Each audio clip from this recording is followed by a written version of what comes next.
पीताम्बरा पीठाधीश्वर स्वामी जी महाराज ने शिव सूत्रम एवं स्पंद कारिका की अद्भुत व्याख्या की है। ओम श्री चिदात्म वपुषे शंकराय नमः।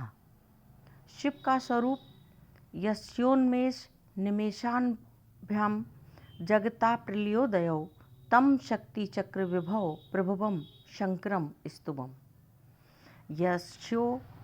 यस्योन्मेष निमेषाभ्याम जगता प्रलयोदयो तम शक्ति चक्र विभव प्रभुवम शंकरम स्तुमा।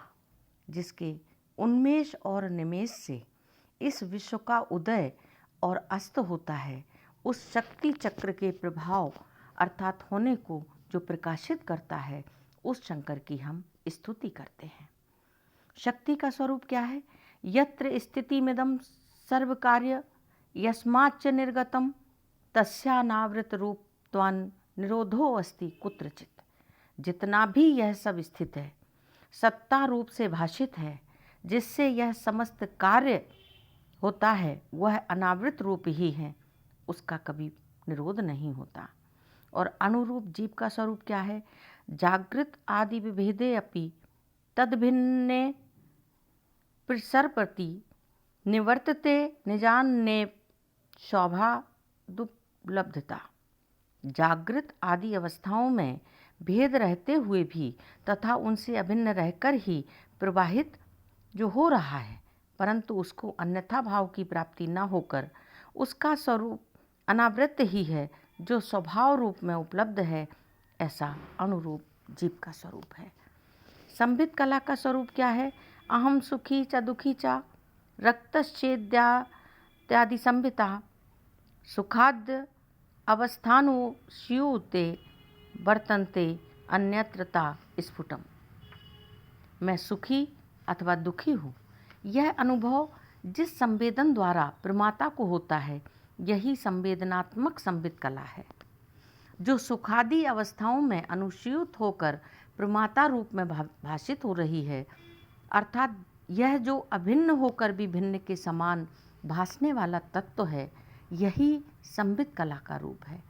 जागृत आदि का भेद रूप से अनुभव होने पर भी जो सामान्य रूप में उपलब्ध ज्ञान है, उसका स्वरूप आवृत नहीं होता, न अन्यथा भाव की उसे प्राप्ति होती है, ऐसा संबित कला का स्वरूप है। न दुखम न सुखम यत्र न ग्राहम ग्राहकम न चास्ति मूढ़ भावे अपि तदस्ति परमार्थता। इस संबित रूप में सुख दुख ग्राह्य ग्राहक भोग भोक्ता के मूढ़ आदि भाव स्पष्ट दिखते हुए परमार्थता वह नित्य स्वभाव है, उसमें यह सब नहीं है। सुखादि भाव संकल्प से उत्पन्न होने वाले क्षण भंगुर हैं। संबित रूप आत्म स्वभाव से बाहर है। शब्दादि विषय रूप सुखादि रूपों का अभाव होते हुए भी वह पाषाणवत अवस्था नहीं है, अपितु पूर्ण चैतन्य मात्र भाव है। यतः करण वर्गोऽहं विमूढ़ो मूढ़ बत स्वयं सहान्तरेण चक्रेण प्रवृत्ति स्थिति संहर्ति लभते तत् प्रयत्नेन परीक्षम तत्व मादरात् यत्र स्वतंत्रता तस्य सर्वज्ञेयं कृतिमा। इस स्पंद तत्व के बाहर ही यह इंद्रिय वर्ग जो प्रयत्न करने का सीमित भाव है, करण वर्ग है, जड़ रूप है, इसका उदय होता है। इसी अंतःकरण के साथ चेतन के समान मूल भावों की उत्पत्ति होती है और इसी के कारण ही यह प्रवृत्ति स्थिति संहार का चक्र चल रहा है। यही जो बंधन का हेतु है, वही मोक्ष का भी हेतु है। इसी के अंतः उद्योग उत्साह के द्वारा श्रद्धापूर्वक योग बल का आश्रय स्वीकारने से उस स्वतंत्र तत्व की प्राप्ति भी हो जाती है, जिसके बिना यह सब मिथ्या है। ना हिच्छा न उदनश्या प्रेरकत्वेन वर्तने अपि त्वात्मबल स्पर्शात् पुरस्तमो भवेत्। तब वह इच्छा शक्ति से आच्छादित हुआ प्रेरक रूप से वर्तता है और अपने आत्मबल के योग से वह साधक तो उसी के समान हुआ रहता है। निजा शुद्धा समर्थस्य कर्तव्यस्य अभिलाषिणा यदा शोभा प्रलीयेत तदा स्यात् परमं पदम। जब तक माया में आवृत है और आत्मबल का स्पर्श नहीं होता तभी तक सुख दुख के चक्र में पड़ा रहता है। परंतु ज्यों ही अल्प अहंता रूप क्षोभ का लय होता है परम पद की प्राप्ति हो जाती है। अब यहाँ परमार्थ में विज्ञान का रूप क्या है, देखिए, तदास्या कृत्रिमो धर्मो यत्तो कर्तव्य लक्षणा यथा तदीप्सितं सर्वं जानाति च करोति च।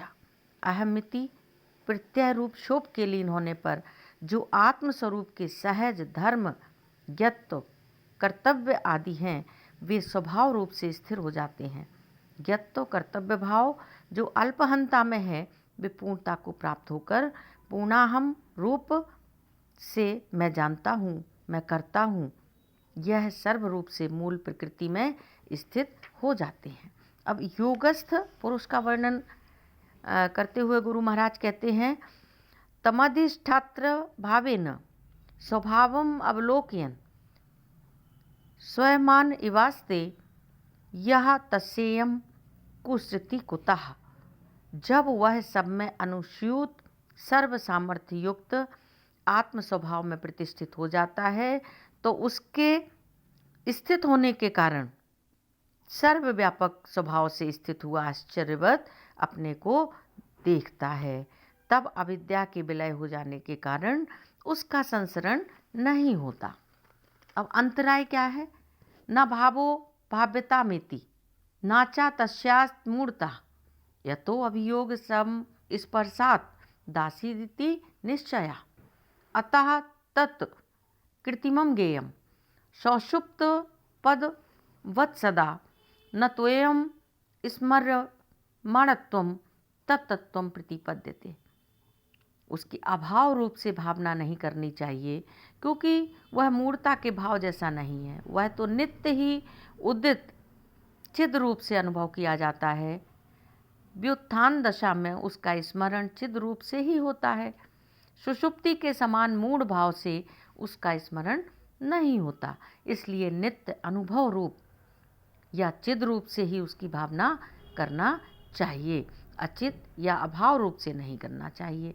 साधन का विज्ञान क्या है, अवस्था युगलम चात्र कार्य कर्तव्य शब्दिताम कार्यता क्षणिम तत्र कर्तव्यम पुनरक्षणम। कार्य कर्तव्य संज्ञक यह द्वैत रूप अवस्था भोग्य भोक्ता रूप है। इसमें जब भोग्य रूप कार्य का लय हो जाता है तो भोक्ता रूप कर्तव्य का भी लय हो जाता है। पूर्णाहंता भाव से अहमिति प्रत्यय और इदम का उदय और अस्त एक साथ ही होता है। परमार्थ प्राप्त योगी की अवस्था देखिए, कार्योन्मुखा प्रयत्नो या केवलम सोवत्र लुप्यते तस्मिन् लुप्ते विलुप्तो अस्मित्यबुध प्रतिपद्यते। कार्य संपादन का जो बाह्य इंद्रिय व्यापार है केवल उसका ही लोप होता है। बाह्य इंद्रिय व्यापार पूर्ण स्वभाव में सामर्थ्य रूप से लुप्त होने से साधक उसको जड़ प्रकृति में हुआ ही अनुभव करता है, परंतु भाव का नाश नहीं होता। साधक अपने चिद रूप से ही अनुभव करता है। नातु यो अंतर्मुखो भावा सार्वज्ञादि गुणास्पदम तस्य लोपा कदाचित स्यादन्यास्य अनुलभ्यमान। अंतर्मुख चक्रारूढ़ स्वभाव के जो सर्वज्ञतादि भाव हैं, जिनके आश्रित गुण हैं, उनका नाश नहीं होता, अपितु द्वितीय के अन्य रूप से उपलब्ध न होने पर व्योमवच्चित रूप से सर्वत्र ही अपने स्वरूप की अनुभूति होती है। तस्योपलब्धि सततम त्रिपदा ब्रह्मचारिणी नित्यम स्यात् सुप्रबुद्धस्य तस्यादन्ते परस्यतु। उसको सर्वगत चित्त की उपलब्धि जागृत आदि तीनों पदों में बोध रूप से नित्य ही रहती है। उसका कभी व्यवचार नहीं होता। उस प्रबुद्ध दशा का नित्य जागरण ही स्वरूप है। सुप्त और तुर्य के समान स्वप्न और जागृत दशा में त्याग भाव के द्वारा वह समान रूप से रहती है। ज्ञान ज्ञेय स्वरूपिण्या सत्या परमया युतः पद्वये विभुर्भाति तदन्यत्र तु चिन्मया। ज्ञान और ज्ञेय भाव से ही भेद का संवेदन होता है। जागृत और स्वप्न के दोनों पदों में दोनों भाव ज्ञान और ज्ञेय रूप से ही अनुभव होते हैं, परंतु सुषुप्ति और तुर्य के दो पदों में केवल चिद रूपता का अनुभव होता है। वहाँ दो रूपों का भेद रूप से अनुभव नहीं होता।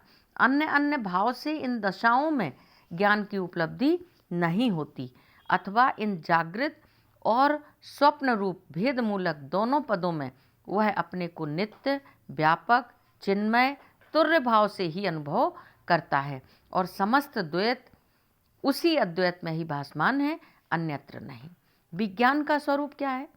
गुणादि स्पंद निस्पंदा सामान्य स्पंद संश्रयात् लब्धात्म लाभा सततम स्युर्ज्ञस्या परिपंथिना।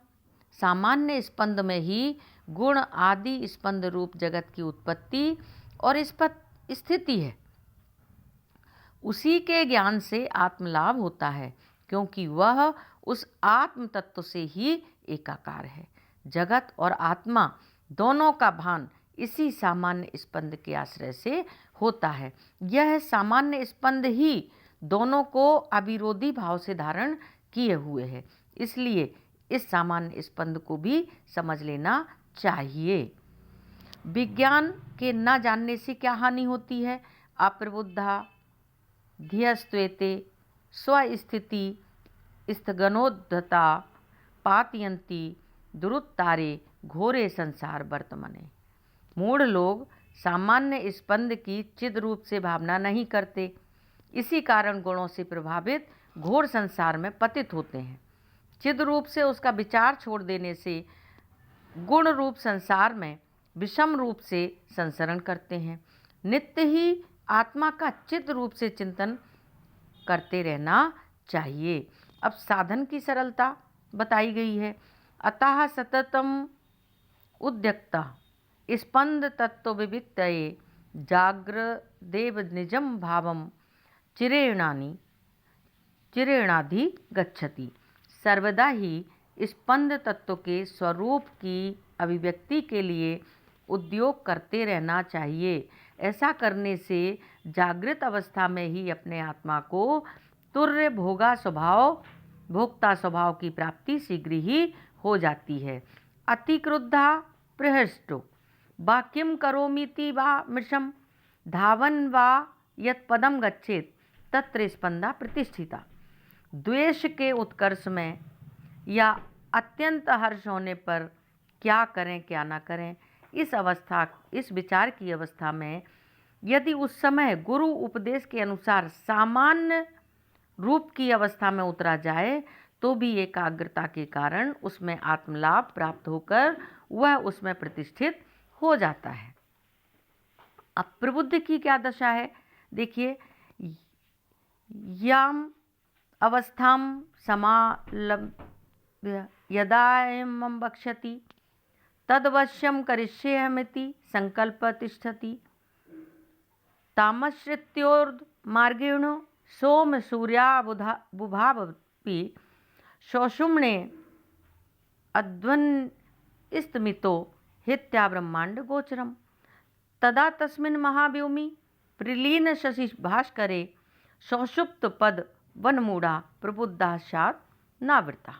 सामान्य स्पंद तत्व में अधिष्ठित होकर यदि कोई दृढ़ संकल्प से ऐसा निश्चय करता है कि वह इस स्पंद तत्व में ही अपने को प्रतिष्ठित करेगा, तो वह उसके ही आश्रय से शरीर में सोम सूर्य प्रतीक रूप इड़ा पिंगला नाड़ियों के मध्य नाड़ी सुषुम्ना में अस्त करके शरीर मार्ग जगत में आवागमन का साधन जो शरीर है उसके प्रवाह को छोड़ ऊर्ध्व मार्ग से ब्रह्म भाव में प्रवेश कर जाता है। और यही बात 19वें श्लोक में बताई गई है कि सामान्य शब्द ही लोक और परलोक, गुण स्पंद और ब्रह्म तत्व दोनों का समान रूप से निर्विरोध आधार है। इसलिए उस महाव्योम में जब प्रत्यय ज्ञान स्थगित हो जाता है, जिसके हेतु ही शशि और भास्कर हैं, क्योंकि शशि चंद्रमा और भास्कर सूर्य का यह स्वभाव ही इस द्वैत के ज्ञान रूप में व्यक्त होता है। इसलिए इनके अस्त हो जाने से जब वह सम्यक वृत्ति में स्थित होता है तो स्वप्नादि में मोहित करने वाली वृत्ति है, जब उसका निरोध हो जाता है तो वह फिर अनावृत्त रूप प्रबुद्ध दशा को प्राप्त हो जाता है। ये प्रथम निस्पंद संपन्न हुआ स्पंद तंत्र का। इसे सहज विद्योदयाख्य, ये स्वरूप स्पंद यहाँ संपन्न हुआ। अब प्रारंभ करते हैं सहज विद्योदयाख्य द्वितीय निस्पंद। द्वितीय निस्पंद में विद्या या शक्ति का मार्ग क्या है? तदाक्रम्य वलम मंत्रा सर्वज्ञ बलशालिना प्रबंधन्ते अधिकाराय करणानि वदेहिना। मंत्र बल से वह निरावरण चिद रूप में प्रतिष्ठित होकर मनन रूप सर्वज्ञ आदि बल से युक्त प्रशंसित होने पर अनुग्रह आदि व्यवहार करता है। अनुग्रह, शाप आदि उसके अधिकार में होते हैं। जैसे उसका अधिकार अपनी इंद्रियों पर होता है, उसी प्रकार वह शाप और अनुग्रह में समर्थ होता है। अब साध्य का स्वरूप क्या है? तत्रैव संप्रलीयन्ते शांत रूपा निरंजना सह साधय चित्तेन तेनैतेयी शिव धर्मिणा। तब वह स्वभाव व्योम में निवृत्त रूप स्थित होकर उस शांत निरंजन रूप में लीन हो जाता है। साधक अपने चित्त से माया के मोह से मुक्त होकर उसका स्वरूप शिव धर्मा हो जाता है। अब जीव का स्वरूप क्या है? यस्मात् सर्वमयो जीवा सर्वभावा समुद्धवा तत्संवेदन रूपेण तादात्म प्रतिपत्तिता तेन सर्वार्ध तेन ज्ञादार्थ चिंताशु न शावस्था नया शिवा भोक्तैव भोग्य भावेन सदा सर्वत्र समस्थिता। इस प्रकार यह जीव सर्वमय है, उसी से सारे भावों का उदय होता है तथा वह जितना भी बाहर अनुभवमान पदार्थ है वह शरीर के द्वारा ग्रहण करता है और अनुभव का द्वार होकर संवेदन रूप तादात्म्य प्राप्त किए हुए है। इस प्रकार का सर्वात्म स्वभाव से शब्द और अर्थ के विचार में उसकी ऐसी कोई अवस्था नहीं है जो उसके शिव भाव से व्यक्त न हो। अतः भोक्ता ही भोग्य भाव से सर्वत्र स्थित है, भोग्य उससे कोई अन्य नहीं है। अब विज्ञान के ज्ञान का फल क्या है?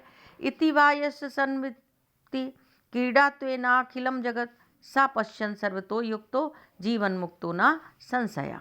इस प्रकार यह सारा जगत उसी की संवित चित शक्ति का ही खेल है। जो इस प्रकार सबसे युक्त होकर क्रीड़ा रूप से देखता है वह नित्य युक्त होने के कारण ईश्वर के समान मुक्त ही है। उसको शरीर का कोई बंधन नहीं होता है, यह निश्चय ही सत्य है। मंत्र साधन का क्या रहस्य है? अयमेवोदय तस्य ध्येयस्य ध्यायी चेतसि तदात्मता समापत्तिम इच्छता साधकस्य वा। इस प्रकार संबित के द्वारा साधक अपने ध्येय को न्यास और मंत्र के द्वारा चिद रूप से प्रकट करके उसके साथ तादात्म्य प्राप्त करता है और मंत्र देवता तथा साधक की एकात्मकता मंत्रोच्चारण काल में ही संपादन कर लेता है। साधन से क्या फल प्राप्त होता है? यमेवामृत प्राप्ति, यमेवा आत्मनोग्रह, यम निर्वाण दीक्षा चा शिव सत भावदायिनी। यह साधक को अमृतत्व प्राप्ति, मिथ्या ज्ञान शून्य निरावरण स्वस्वरूप संबित ही है, जो मंत्रोच्चारण मात्र से अभ्यास से आत्म तत्व की प्राप्ति करा देती है। यह कोई स्थूल वस्तु का आदान प्रदान नहीं है, यह तो गुरु से दीक्षा काल में ही अमृत रूप से प्राप्त होती है, इसलिए इसे निर्वाण दीक्षा कहा है। यह परम शिव के स्वरूप को व्यक्त करने वाली, शिवत्व सद्भाव को देने वाली दीक्षा है, जिससे साधक स्वयं ही मुक्ति का अनुभव कर लेता है। इस प्रकार से सहज विद्योदय द्वितीय निस्पंद यहाँ संपन्न हुआ। ओम शिव।